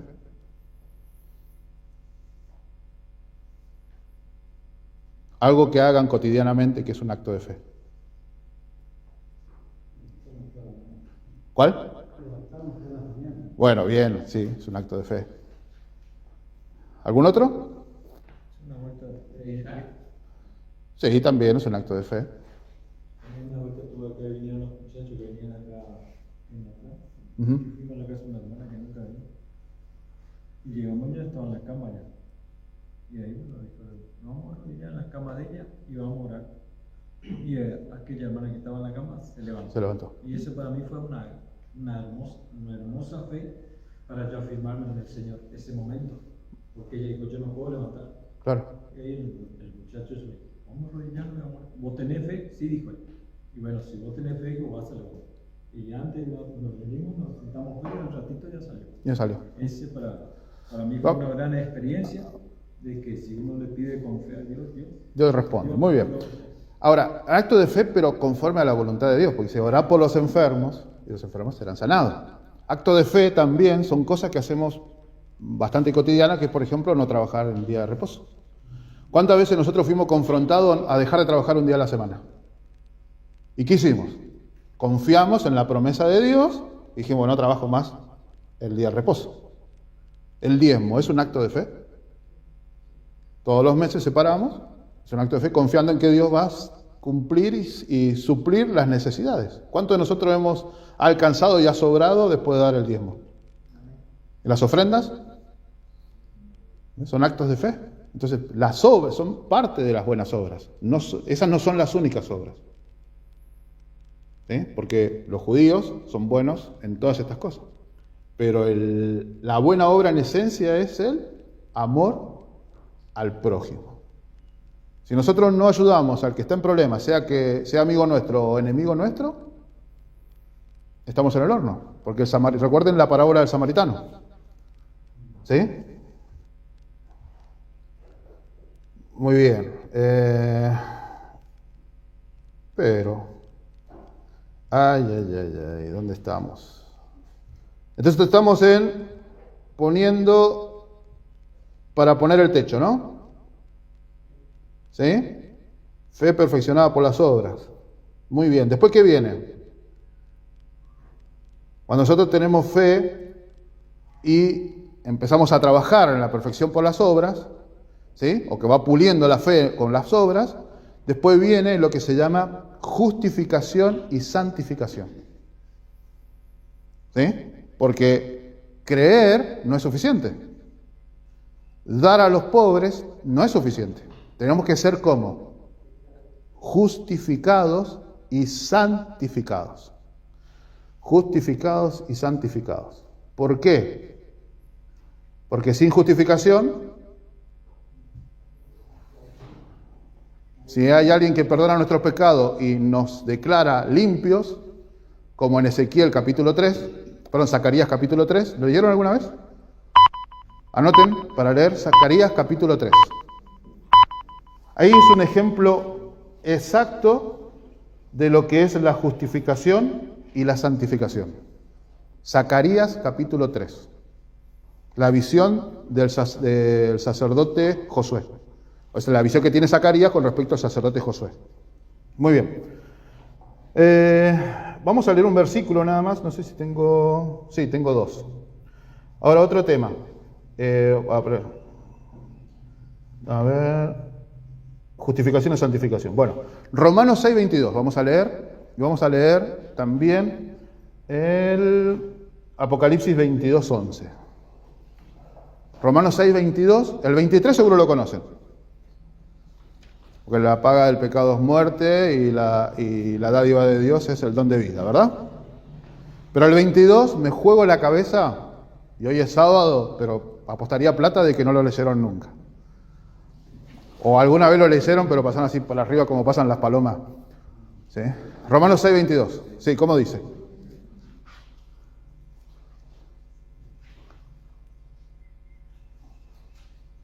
Dice, mas ahora que habéis sido liberados del pecado y hechos siervos de Dios, tenéis por vuestro fruto la santificación y como fin la vida eterna. Muy bien. Ese es el proceso del cristiano. Dice, mas ahora habéis sido liberados del pecado, siendo hechos siervos de Dios. ¿Sí? ¿Cómo dice? ¿Cómo sigue? Tenéis por vuestro fruto la santificación y como fin la vida eterna. O sea, próximo paso, ¿qué es? Santificación. ¿Sí? No es estar así todo el día en la foto, ¿no? ¿Qué es santificar? Separado. Ya no vivo para el mundo, vivo para Dios. Simplemente, o mejor dicho, si lo pudiéramos simplificar, es dejar de hacer lo que hacíamos antes y empezar a hacer cosas conforme a la voluntad de Dios. ¿Sí? Si antes iba al boliche, por lo menos ahora voy a la iglesia, en términos groseros, ¿no? Eso es ser santificado, ser apartado. Santificar es apartar del uso común y empezar a hacer cosas que no son comunes. O son comunes para la Biblia, pero no son comunes para el mundo. ¿Sí? Entonces, ¿qué dice? ¿Cuál es el fruto? No. ¿Alguna vez entendieron la santificación como un fruto? ¿Qué es lo que vamos a presentar al Señor, entre otras cosas? Ya dijimos, creemos en Jesús y dijimos buenas obras. Pero esas obras también pueden verse como, o completarse con la santificación. O sea, el Señor va a mostrar cómo nosotros nos apartamos de las cosas comunes. Es un fruto. Es decir, yo esto no lo hice, esto no lo hice, esto no lo hice, pero no lo hice 100% por mi fuerza, sino que fui llevado y fortalecido por el Espíritu Santo. Entonces, ¿qué tengo que presentar al Señor? O sea, vamos a un ejemplo así para comparar. Abel y Caín. Abel llevó de su trabajo. ¿Qué era su trabajo? Cuidar ovejas. ¿Sí? Simbólicamente las ovejas, ¿a quién representa? A Jesús, entre otras cosas, pero también representa a la iglesia. Nosotros somos corderos, ovejas, ¿no? Él es el cordero, por así decirlo. No está mal haber identificado a Jesús con una oveja, no está mal, simplemente para ser más puntual. Sí, muy bien. ¿Y Caín qué llevó? También llevó el fruto de su trabajo. ¿Pero qué llevó? Verduras, frutas. ¿Sí? Y Dios vio bien un fruto y no miró con agrado otro fruto. Pero los dos se presentaron con fruto. Entonces, ¿a nosotros qué nos pide el Señor? Santificación. Apártate del mal. El que es amigo del mundo se constituye en enemigo ¿de quién? De Dios. ¿Sí? Entonces, eso es santificación. Debemos ser justificados, o sea que Jesús nos nombre delante del Padre, ¿sí? Pero también tiene que mostrar tenemos que mostrar que hemos sido conformes a eso. Yo siempre pongo un ejemplo muy curioso. Cometo un error y voy al juez. Y el abogado, ¿qué me dice? Mirá, yo voy a decir esto, que es una razón y todo lo demás, y vos tratá de no volver a cometer el mismo error. Si no, el juez no nos va a perdonar. ¿Sí? Y cuando salgo afuera, ¿qué hago? ¿Vuelvo a repetir lo que hicimos? ¿Lo que hice? ¿O voy a tratar de no meterme en lío otra vez? ¿Sí? Entonces eso es justificación. El juez dice, bueno, está bien, como fue la primera vez, tu multa va a quedar en suspenso, pero no vuelvas a cometer el mismo error. Justificación y santificación. No sé si ustedes han tenido la oportunidad de charlar con alguna persona que ha pagado un error en la cárcel Y obviamente la mayoría no quiere volver. Yo estuve un tiempo en Buenos Aires trabajando con un chico que dice que sin querer descubrí que había estado un par de años preso. ¿Sí? Un día tenía hipo y le digo, ¿qué te robaste? Para asustarlo, para que se le fuera el hipo. Y se asustó y se puso mal. Yo no sabía qué dije, claro. Después me contó que tenía un nene chiquito y que no robaba, pero no conseguía trabajo. Y un día salió y obviamente, como no era su práctica, lo agarraron. Y tuvo un par de años en la cárcel. Y me dice, Gustavo, yo no quiero volver más. No importa, paso hambre, pido, hago cualquier cosa menos robar porque no quiero volver a la casa. Entonces, justificación y santificación. Y ahí es donde todos tenemos, todos los días, nuestros pequeños inconvenientes. Bueno, leímos. Apocalipsis 22:11. Y ya llegamos al final. Apocalipsis 22:11. Es un ejemplo de santificación y un ejemplo de volver a cometer los mismos errores. ¿Cómo dice? Que el injusto siga siendo injusto y el que es sucio siga ensuciándose. El justo siga siendo justo y el santo siga santificándose. ¿Sí? Aquel que emprendió el camino de Dios tiene que continuar en el camino de Dios. Y el que rechazó, llega un momento en que no va a haber forma de volver, porque el Señor dice, bueno, ya está trazada la línea. El que quedó de este lado, y el que no, el que rechazó, del otro lado. Muy bien. Muy bien. Ahora, estos 9 pilares no es algo arbitrario mío, ¿sí? Ahora voy a dar vuelta, pues se lo voy a leer de la pantalla. No es algo arbitrario mío, sino que es algo que yo saqué de la lectura del Espíritu de Profecía. ¿Sí? Aquí estoy viendo el cuadro completo, ¿sí? Porque todo esto, esta construcción termina, ¿vieron cuando se pone la última teja del techo? Con la eternidad. Son los pilares de nuestra fe. Ahora, para nosotros, de hace unos años y hasta la segunda venida. Si nosotros no tenemos ahora se estamos viendo. Si nosotros no tenemos esto firme y claro, difícilmente podamos sobrellevar lo que dentro de poco el mundo va a tener que vivir. Y nosotros estamos ¿en dónde? En el mundo. No somos ajenos al mundo. ¿Sí? Entonces esto se completa con la vida eterna. Porque estos errores, nosotros hemos visto la verdad, pero cada uno de estos pilares atenta, o mejor dicho, contrarresta los errores del cristianismo. Como les dije, de estos pilares, ¿sí? Estos pilares están en casi todas las denominaciones, pero su versión errónea, la copia falsa del enemigo. Y esto es ADN adventista. Esto es del primer momento. Y ahora les voy a leer un texto para que ustedes puedan observar de dónde saqué esto. ¿Conocen el libro Evento de los Últimos Días? ¿Cuántos lo leyeron? Muy bien. Página 45 de la versión digital. Dice así. Acá dice.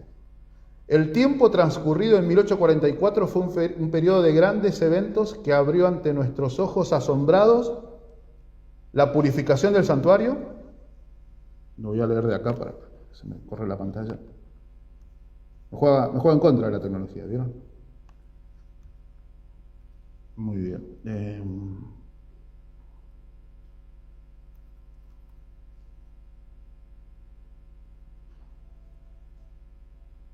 Pausa para meditar.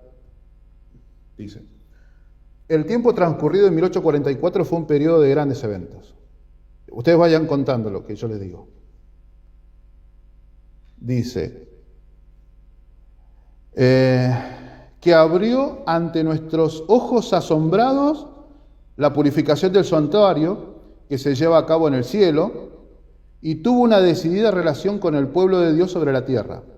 También con los mensajes del primero y segundo ángel y el tercero, y desplegó el estandarte en el cual estaban escritos los mandamientos de Dios y la fe de Jesús. Uno de estos hitos en este mensaje fue el templo de Dios, visto en el cielo por su pueblo, amante de la verdad, y el arca que contenía la ley de Dios. La luz del día de reposo del cuarto mandamiento resplandeció con sus fuertes rayos en el camino de los transgresores de la ley divina. La no inmortalidad de los malvados es un antiguo hito. Y la cita concluye, dice, no puedo recordar nada más que pueda colocarse bajo el título de los antiguos hitos. O en otras versiones dice sobre los pilares. ¿Cuántos eran? 7, ¿no? 7. Yo agregué 9, ¿se acuerdan? Tengo un escrito está para los otros 2. ¿Sí? Hasta ahí tenemos 7. Muy bien. Denme un segundo. ¿Alguien alguna vez leyó un libro que se llama Joya de los Testimonios, tomo 2?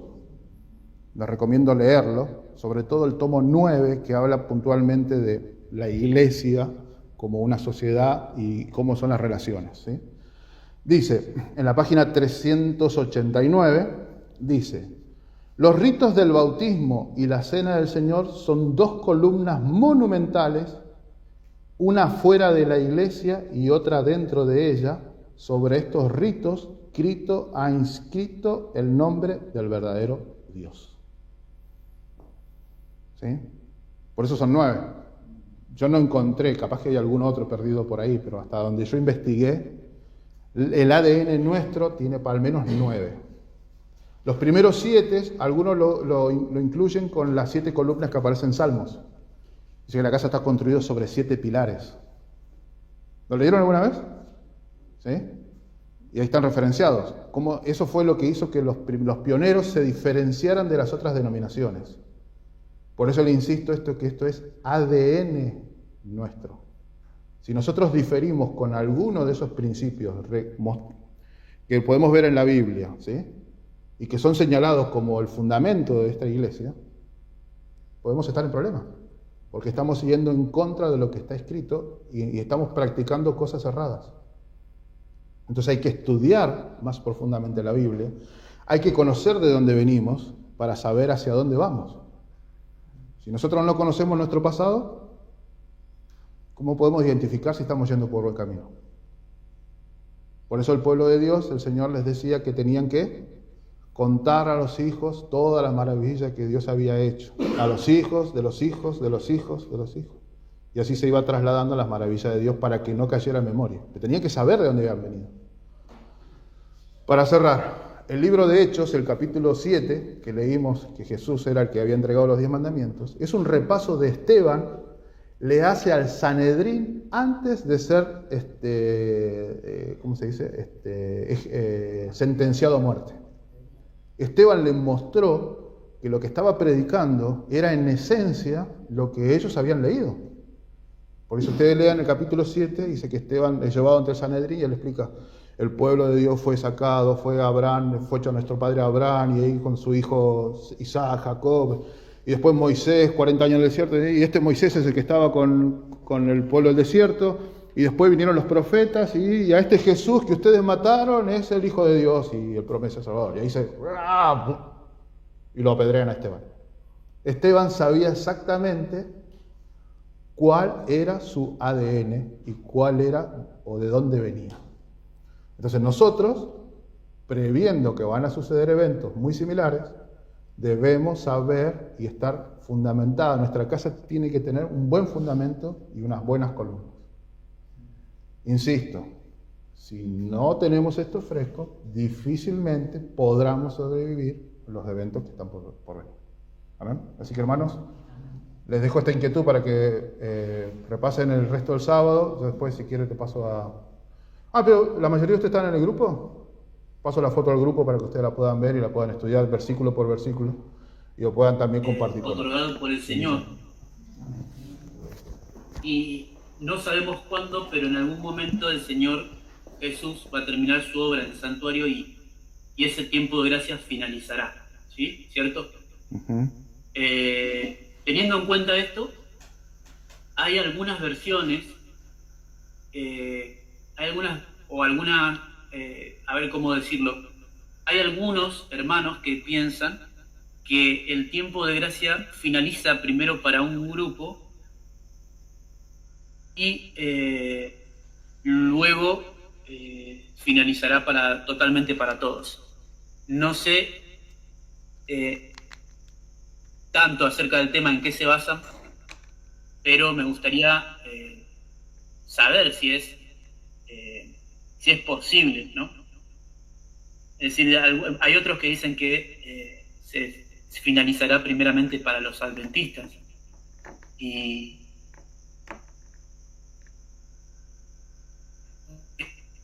entonces tiene un fin para todos, ¿no? Hay un solo tiempo y no está partido ni diseccionado para nadie.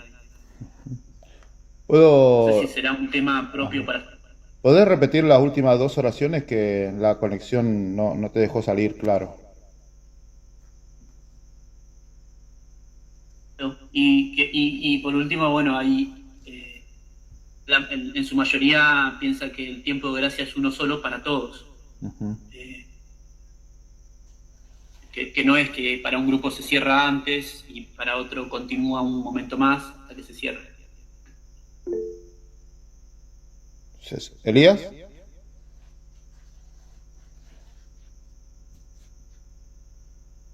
Por ahí, si quieren, comienzo con el versículo disparador, ¿no? Yo considero que es así, como dice Sergio, que el juicio primero va a comenzar por la casa de Dios. Y de referencia a esto, primero tenemos, si mal no recuerdo, Ezequiel, cuando los ángeles comienzan a matar y primero empiezan por la cabeza, ¿no? Porque más conocen los ancianos, los que tienen el mayor conocimiento. O viendo ese versículo, que tenés que buscarlo, primera de Pedro 4:17 dice: ya es tiempo de que el juicio comience por la propia familia de Dios, dice la versión. Y si comienza por nosotros, imagínense el fin de lo que les espera a los que no obedecen el evangelio de Dios. O sea que realmente van a ser evaluados los mejores alumnos, podríamos decir de una manera, ¿no? Y después el resto del mundo.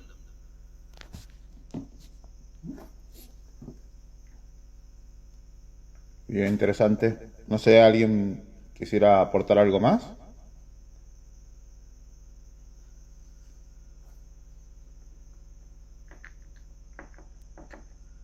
Bien, hay una interesante situación. Evidentemente están los dos grupos, como mencionó Sergio, los que señalan un cierre de gracia universal, ¿sí?, en el cual entraría un grupo de personas que ya vamos a ver cuál es la característica de ese grupo. Y después está el que menciona Elías, que es el que hay como podríamos llegar a decir, un gradualismo, donde algún grupo de personas va experimentando un cierre de gracia en orden cronológico a otro grupo de personas, ¿verdad? Entonces, necesitamos saber, buscar algunos versículos interesantes. Primero, el de Pedro, que mencionaba Elías inicialmente, que dice claro, y me gustaría que si lo podemos citar, lo podemos buscar puntualmente para leerlo, dejar el registro, el texto bíblico, ¿no?, el testigo bíblico, y después podríamos ir también a Ezequiel. Pero muy interesante, mientras me ayudan a buscar esos, tendríamos que ir a Isaías también, que nos puede ayudar, Isaías 66, ¿sí?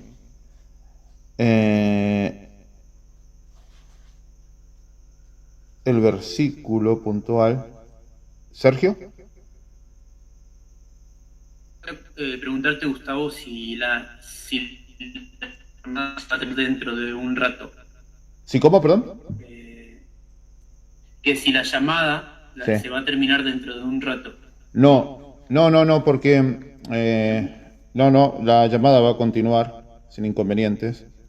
Sería porque si no se va a hacer muy largo. Sí, Ezequiel 9 del 4 al 6. ¿Querés leerlo? Y no sé si alguien quiere buscar creo que está en primera de Pedro, ¿no? Lo del juicio. ¿Querés leer, Elías? Sí. Ezequiel 9:4 dice: y le dijo Jehová: pasad por el medio de la ciudad, por medio de Jerusalén y ponerles una señal en la frente a los hombres que gimen y que claman a causa de todas las abominaciones que se hacen en medio del pueblo. Y a los otros dijo, oyéndolos yo, pasad en la ciudad en pos de él, y matad. No perdone vuestro ojo ni tenga misericordia. Matad a viejos, a jóvenes, a vírgenes, niños, mujeres, hasta que no quede ninguno. Pero todo aquel sobre el cual hubiere señal no os acercaréis, y comenzaréis por el santuario. Comenzaron pues desde los varones ancianos que estaban delante del templo. Es interesante, ¿no? Lo que dice acá, yo lo remarqué. Porque ¿quién es actualmente el pueblo que tiene la doctrina